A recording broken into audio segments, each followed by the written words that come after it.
በሰሜን ካሮላይና በምትገኝ አንዲት ትንሽ ከተማ ውስጥ አንድ ታዳጊ በክፍሉ ለሰዓታት ተቀምጦ የኮምፒውተር ስክሪኑ ላይ እያፈጠጠ ነበር። ጌሞችን ለመጫወት ወይም ስክሮል እያደረገ ለማየትም አልነበረም። ይልቁንም ከጀርባ ያለውን የዩቲዩብን ድብቅ አሰራር ለማጥናት ነበር።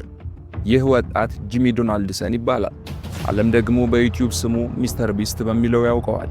አብዛኞቹ ታዳጊዎች ስለ የቤት ሥራ፣ ስለ ሁለተኛ ደረጃ ትምህርት ቤት ድራማ ሲጨነቁ፣ ጂሚ ግን በአንድ ጥያቄ ተጠምዶ ነበር። ዩቲዩብ ላይ ቪዲዮ እንዴት ቫይራል ይወጣል በሚለው። በዚህን ጊዜ ይህ ወጣት ምን አይነት ቪዲዮ ቫይራል እንደሚወጣ ለማወቅና የዩቲዩብን አሰራር ለመረዳት የተለያየ ይዘት ያላቸውን ቪዲዮዎች ይለቅ ነበር። በእርግጥ የእርሱ የመጀመሪያ ቪዲዮዎች ዝቅተኛ በጀት ያላቸው፣ ጥራት በሌለው ካሜራ የሚቀረጹ ተራ ቪዲዮዎች ነበሩ። ነገር ግን ከዚህ ልምድ ከሌለው ዩቲዩበር እይታዎች በስተጀርባ ፓተርኖችን በጥንቃቄ የሚመለከት፣ ተምኔሎችን የሚፈትሽ፣ ርዕሶችን የሚመረምርና የዩቲዩብ ቪዲዮዎችን እያንዳንዱን እድገትና ውድቀት የሚያጠና አእምሮ ነበር። አንድ ኢንጂነር ኮዲንግ በሚያጠናበት መንገድ ፕላትፎርሙን ቁጭ ብሎ ለዓመታት ሲያጠናው ቆይቷል። በአጭሩ ስለ ዩቲዩብ አልጎሪዝም አሰራር ብጥር አድርጎ ሲመረምርና ሲያጠና ቆየ። ምክንያቱም 1 ሚሊዮን ሰብስክራይበር እንዲኖረው የረጅም ጊዜ ምኞቱ ነበር። ስለዚህ ምኞቱን ለማሳካት ማድረግ ያለበትን ሁሉ አደረገ። በመጨረሻም የተዘጋውን በር መክፈት ቻለ። ሁሉንም ነገር አወቀ። ተናፋቂዋ የስኬት ዓመት 2017 መጣች። ሁሉንም ነገር የለወጠችው ቅጽበት። ማንም ሰው ደፍሮ ያልሞከረውን፣ ሊሞክረው የማይችለውን አንድ ነገር አደረገ። 48 ሰዓት የፈጀ ከአንድ ጀምሮ እስከ 100,000 ያለውን ቁጥር በካሜራው ፊት ለፊት ተቀምጦ ሲቆጠር የሚያሳይ የ48 ሰዓት ቪዲዮ ለቀቀ። ቁጥር ከመቁጠሩ በቀር ምንም የሚያደርገው ሌላ ነገር አልነበረም። መቼም እብደት ነው እንደምትሉ አልጠራጠርም። ነገር ግን በሚያስገርም ሁኔታ ያ ቁጥር ሲቆጥር የሚያሳየው ቪዲዮ ሕይወት ቀያሪ ታሪክ ሆነ። ለካ ቁጥሮችም ቪዲዮ መሆን ይችሉ ነበር ማስባለ። 48 ሰዓት ሙሉ ቁጭ ብላችሁ ቁጥር ስትቆጥሩ ሊያውም ልትለቁት፣ እናም ሰዎች ሊያዩት። ታዲያ ይህ እብደት ካልሆነ ምን ሊሆን ይችላልም ተባለ። ከሁሉም ደግሞ በጣም የሚያስገርመው ነገር ዩቲዩብን የጀመረው በ13 ዓመቱ ሲሆን ቫይራል የወጣው ደግሞ በ18 ዓመቱ መሆኑ ነው። ይህም ለ5 ዓመት ያህል የሚያየው ሰው ሳይኖር የተለያዩ ቪዲዮዎችን ይለቅ ነበር።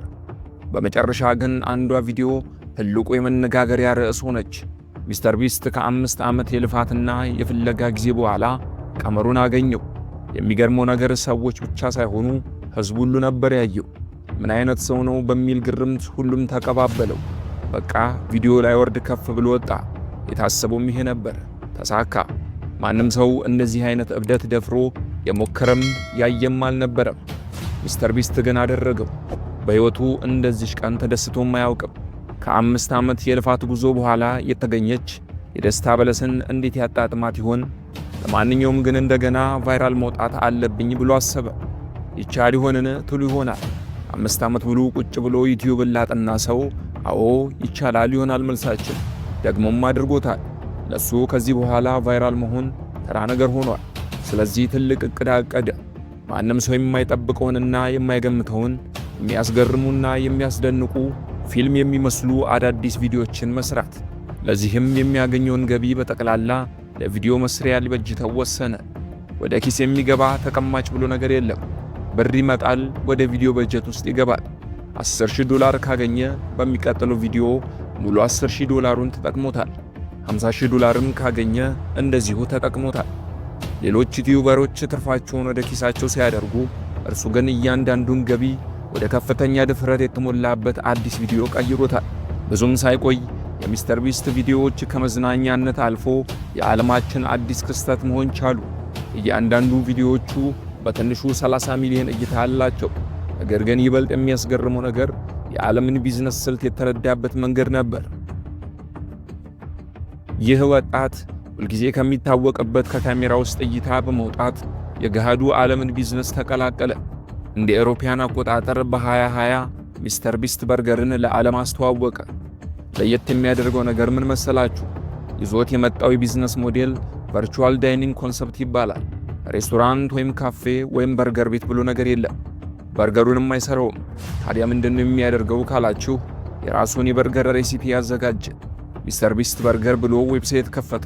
ከዚያም የሱን በርገር ሰርቶ መሸጥ የሚፈልግ ግለሰብ ወይም ሬስቶራንት ወይም ሆቴል ካለ እንዲያመለክቱ ፈቀደ። ወዲያውኑ ከ1000 በላይ ሬስቶራንቶች በሚስተር ቢስት ስም የተሰሩ በርገሮችን ለማቅረብ ተመዘገቡ። ስለዚህ በተመረጡ ቦታዎች በርገሩ ይሰራል። አሁን የቀረው ተጠቃሚው ነው። ቀጠለና ምግብ ቤት ከፈትኩ፣ ኑ በነጻ ተመገቡ፣ እናም 10,000 ብር ተሸለሙ የሚል አንድ ቪዲዮ ሰራ። ብዙዎች መጥተው ተመገቡ፣ እንዲሁም $10,000 ተሸለሙ። በዛች ቪዲዮ ማስታወቂያውን ሰራ። ከዚህ በኋላ ለበርገር ተጠቃሚዎቹ በሚስተር ቢስት በርገር ዌብሳይት አማካኝነት ኦንላይን እንዲያዙ አደረገ። ሰዎች ሚስተር ቢስት በርገርን ሲፈልጉ ወደ ዌብሳይቱ በመሄድ ካሉት ዝርዝሮች ውስጥ መርጠው ያዛሉ። በመቀጠል ያሉበት ቦታ ድረስ ይመጣላቸዋል። ታዲያ ይሄ ብርቅ ነው እንዴ ሊያስብል ይችላል። የሚገርመው ነገር ግን የበርገሩ ባለቤት የሆነው ሚስተር ቢስት ለዚህ በርገር ምንም ብር አለማውጣቱ ነው። እሱ ምንም አያወጣም፣ ነገር ግን ሁልጊዜ ገንዘብ ያገኛል። ለምን? ምክንያቱም በስሙ ሌሎች ሰዎችና ሆቴሎች በርገር ሰርተው ስለሚሸጡ። የትርፉን 50% ይወስዳል፣ ቀሪውን 50% ደግሞ እነሱ ይወስዳሉ። የብራንድ ጥቅም ማለት ይህ ነው እንግዲህ። ስለዚህ ዩቲዩብም ሆነ ቲክቶክ የምትሰሩ ሰዎች ራሳችሁን ብራንድ ለማድረግ ስሩ። ብራንድ ኔም ብቻውን በዚህ ዘመን ትልቅ ሀብት ሆኗል። ለማንኛውም ግን የሚስተር ቢስት በርገር አፕሊኬሽን በብዙ ሚሊዮኖች ዳውንሎድ ተደርጓል። ስለዚህ ስሙ ያለውን ተጽዕኖ ተጠቅሞ ወደ ፈጣን ንግድነት ቀይሮታል። የዘመናችን አዲሱ ወጪ ሳያወጡ ገቢ የሚያገኙበት የብራንድ ውጤት ሆነ ማለት ነው። በዚህ ብቻ ግን አላበቃም። የንግዱን ዓለም በደንብ ያስተዋለው ወጣት በመቀጠል ፌስቲቫል ቻኮሌት ባር የተሰኘ የቻኮሌት ካምፓኒ ከፈተ። በኦንላይን ላይ እንደ ወልማርትና ታርጌት ባሉ ሱፐርማርኬቶች ውስጥ ይሸጣል። የሚገርመው ነገር ምንም አይነት የማስታወቂያ ዘመቻ አላንጋጋም። ባህላዊ ማስታወቂያዎችንም አልተጠቀመም። እሱ ብቻ በራሱ ዩቲዩብ ቻናል ላይ ሃይ የቻኮሌት ኩባንያ ከፈትኩ አለ። እናም ሚሊዮኖች ወዲያው ምላሽ ሰጡ። በሳምንታት ውስጥ ፌስቲቫልስ በአሜሪካ ውስጥ ከፍተኛ ሽያጭ ካላቸው አዲስ ስናክ ብራንዶች ውስጥ አንዱ ሆነ። በ2023 ባለሀብቶች የሚስተር ቢስትን ብራንድ በ1.5 ቢሊዮን ዶላር ለመግዛት ጥያቄ አቀረቡ። ምን ያህል ይመስላችኋል? የማይታሰብ ነው ሲል ምላሽ ሰጠ። ምክንያቱም ዩቲዩብ ለእኔ ቢዝነስ ብቻ አይደለም፣ ዓላማዬ ሕይወቴና ማንነቴ ነው። ከዜሮ ተነስቼ ነው የገነባሁት። ባለበት ለመጠበቅና በዓለም ቁጥር 1 ዩቲዩበር መሆን ፍላጎቴም ህልሜም ነው። ምናልባት ግን 10 ወይም 20 ቢሊዮን ቢሆን ኖሮ ላስብበት እችል ነበር በማለት ምላሽ ሰጥቷል። ነገር ግን ከሁሉም በላይ የሚያስደንቀው ጉዳይ የሚስተር ቢስትን ሀብት በየጊዜው በእጥፍ የሚጨምረው ትልቁ ነገር ምንድነው የሚለው ነበር። ሚስተር ቢስት ለሌሎች ድርጅቶች ለሚሰራው ማስታወቂያ ገንዘብ አይቀበልም። ለምን ልትሉ ትችላላችሁ። ይልቁንም ከትላልቅ ብራንዶች ጋር በአንድ ጊዜ የዋጋ ስምምነት ማስታወቂያዎችን ከመስራት ይልቅ በድርጅቶቹ ውስጥ የአክሲዮን ድርሻ እንዲሰጡት ይጠይቃል። ባጭሩ ለማስታወቂያ ብር ሳይሆን የሚቀበለው በብሩ ፈንታ በድርጅቱ ውስጥ የአክሲዮን ድርሻ ይጠይቃል። በዚህም የብዙ ኩባንያዎች የአክሲዮን ድርሻ ባለቤት በመሆን ከዩቲዩብ ከሚያገኘው ሀብት በተጨማሪ ሚሊዮንና ቢሊዮን ዶላሮችን በየጊዜው ያገኛል። ታዲያ ይህ ሰው ጂኒየስ ነው ቢባል ይበዛበታል ትላላችሁ? ሚስተር ቢስት ዛሬም እንደመጀመሪያው በትህትና ይኖራል። የሚያብረቀርቅ መኖሪያ ቤት ብሎ ነገር የለም። የታዋቂ ሰው የአኗኗር ስታይልም ብሎ ነገር የለም። ብቻ በምድር ላይ ትላልቅ ቪዲዮዎችን በመፍጠር ሁሌም በስራ ውስጥ እየሰራም እየተዝናናም የሚኖር ሰው መሆንም መርጧል። እሱ ራሱ በአንድ ወቅት እንደተናገረው የዓለም ታላቁ ዩቲዩበር መሆን እፈልጋለሁ፣ ነገር ግን ለታዋቂነት ብዬ ሳይሆን ስለምወደው ነው በማለት ሐሳቡን ገልጿል። ይህ ሰው መኪናዎችን ይሸልማል። ለማያውቃቸው ሰዎች በመቶ ሺዎች በሚቆጠሩ ዶላሮች የተሞሉ ቦርሶችን ይሰጣል። በሱፐርማርኬቶች ውስጥ ያሉትን ዕቃዎች በጠቅላላ በመግዛት ለሰዎች ይለግሳል። የኔትፍሊክስ ተወዳጅ ፊልም የሆነውን የስኩዊድ ጌም ጨዋታን በመፍጠር ሰዎች እንዲሳተፉ በማድረግ $450,000 ይሸልማል። እናም ሌሎች ትኩረትን የሚስቡ ሙሉ የካርቶን፣ የበረዶ፣ የሌጎስ ከተሞችን በመገንባት አስደናቂ ትዕይንቶችን አሳይቷል።